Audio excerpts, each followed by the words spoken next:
Hi, my self doctor Abhay Kumar, MBBS MD from KGMC Lucknow और मैं एक चाइल्ड स्पेशलिस्ट हूँ। और आज हम लोग इस वीडियो में birth asphyxia means parental asphyxia के बारे में बात करेंगे।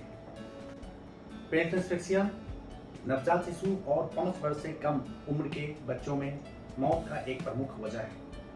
पेरेंटल एस्फिक्सिया प्रीमेच्योरिटी और सेप्सिस के साथ नवजात शिशु के मौत के 3 प्रमुख कारणों में से एक है और इसकी वजह से नवजात शिशु में होने वाली मौत का ये 30% होता है।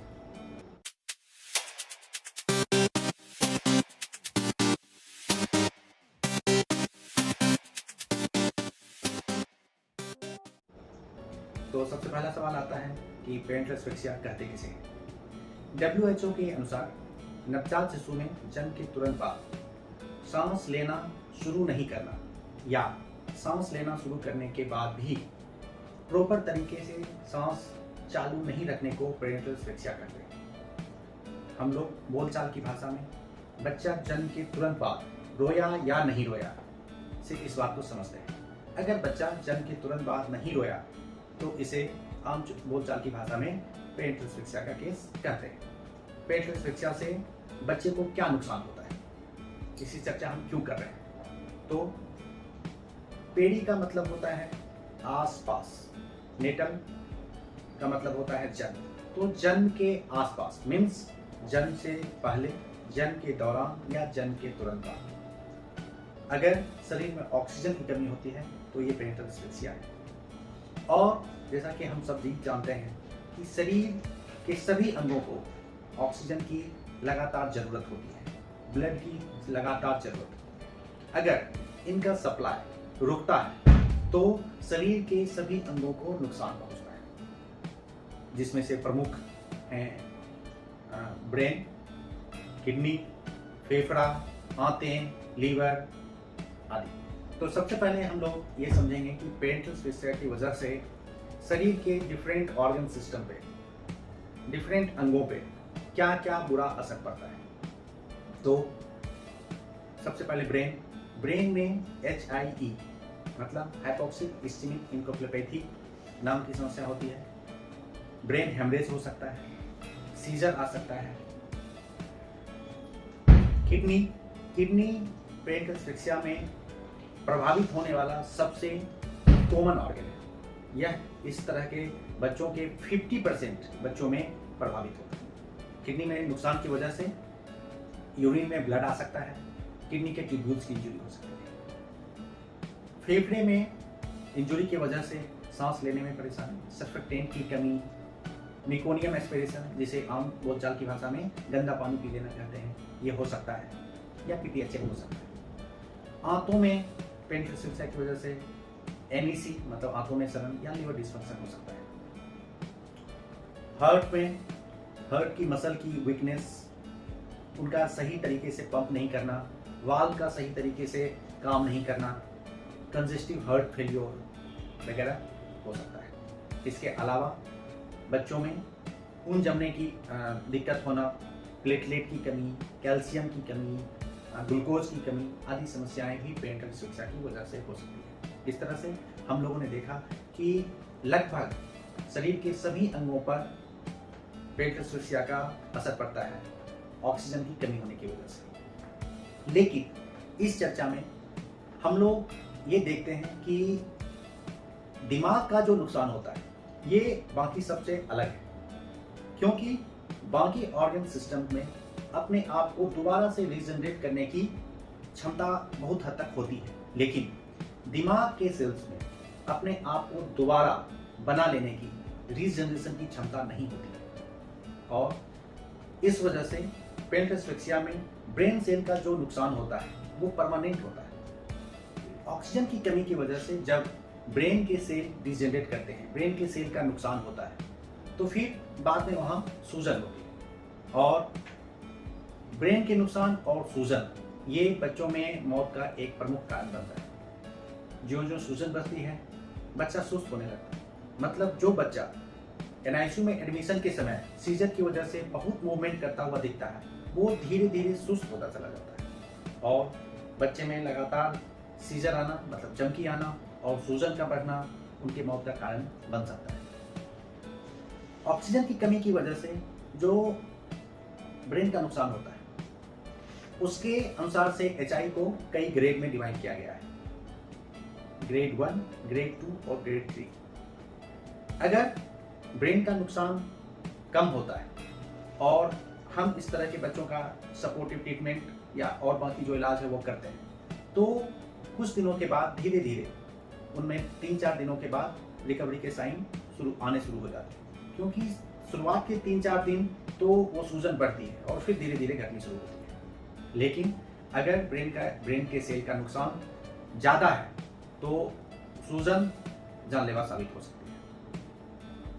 इसके आगे अब हम ये समझते हैं कि इस तरह के बच्चों का इलाज क्या है।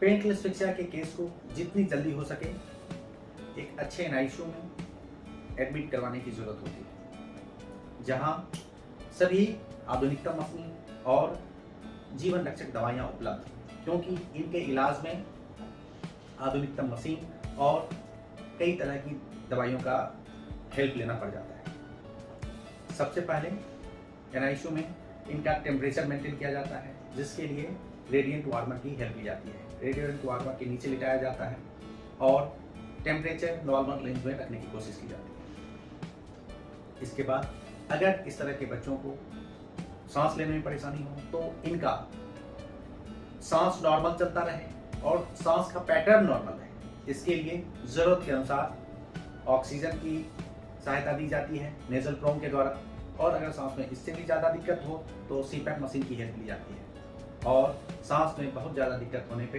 वेंटिलेटर मशीन की हेल्प ली जाती है। चूँकि इस तरह के बच्चों का शुरुआत में कई दिनों तक दूध नहीं दे सकते हैं हम लोग, इस वजह से इन्हें शुरुआत में नसों के द्वारा ग्लूकोज और आईवी फ्लूइड और दवाइयाँ देनी होती है, जिसके लिए इन्फ्यूज़न पंप की हेल्प लेनी पड़ती है। इन बच्चों में लगातार सीजर आने की, चमकी आने की संभावना रहती है, इसके लिए सीजर बंद करने की दवाइयों की ज़रूरत होती है, और कई बार ज़्यादा सीजर आने पे बहुत अलग अलग तरह की दवाइयों की भी हेल्प लेनी पड़ जाती है। इसके अलावा पेनिकल एस्फिक्सिया के बच्चों का हीमोग्लोबिन, कैल्शियम, ग्लूकोज आदि मेंटेन करना होता है। अगर स्पेसिफिक ट्रीटमेंट की हम बात करें, मतलब जो ब्रेन की फर्दर इंजुरी, मतलब जो नुकसान हो चुका है उससे आगे नुकसान को रोकने में हेल्प करे, दिमाग की सूजन को बढ़ने से रोकने में हेल्प करे, तो वो है थेराप्यूटिक हाइपोथर्मिया। हम लोग अपने एनआईसीयू में क्रिटिकूल नाम के मशीन से थेराप्यूटिक हाइपोथर्मिया को इम्प्लीमेंट करते हैं। थेराप्यूटिक हाइपोथर्मिया में बच्चे को एक ब्लैंकेट में लपेटा जाता है और ऑटोमेटिक मशीन की हेल्प से बच्चे के टेम्परेचर को 3 डिग्री कम कर दिया जाता है, जिसकी वजह से उनके दिमाग का नुकसान जो हो रहा था उसको रोकने में हेल्प मिलता है, सूजन बढ़ने से रोकने में हेल्प मिलता है। थेराप्यूटिक हाइपोथर्मिया के हेल्प से सीजर भी जल्दी कंट्रोल में आते हैं। थेराप्यूटिक हाइपोथर्मिया हम लोग जन्म के 6 घंटे के अंदर ही शुरू कर सकते हैं और 72 घंटे की उम्र तक इसे कंटिन्यू रखना होता है। इस दौरान इनके वाइटल्स का, हार्ट रेट, रेस्पिरेशन, इनके ग्लूकोज और इलेक्ट्रोलाइट का खास ख्याल रखना पड़ता है। थेराप्यूटिक हाइपोथर्मिया से सिर्फ बच्चे की जान ही नहीं बचती है, ये दिमागी रूप से ज़्यादा सक्षम, ज़्यादा स्वस्थ बच्चे होते हैं, जो पेनिकल एस्फिक्सिया के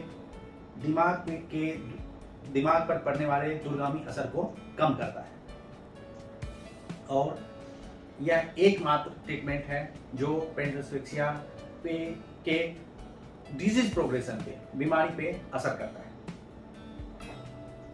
इसके आगे हमें एक और बात समझनी है कि पेनिकल एस्फिक्सिया के पेशेंट को लंबे समय तक पीडियाट्रिशियन के अंदर फॉलोअप में रखने की जरूरत होती है, ताकि अगर बाद में भी कोई कॉम्प्लिकेशन अराइज होता है, शुरुआत होता है, तो जल्दी से उसकी पहचान करके उसका इलाज किया जा सके। इस तरह के बच्चों में एपिलेप्सी मतलब मिर्गी की बीमारी, मेंटल रिटार्डेशन, दिमागी रूप से मंदबुद्धि होना, या फिर सेरेब्रल पाल्सी की पॉसिबिलिटीज होती हैं।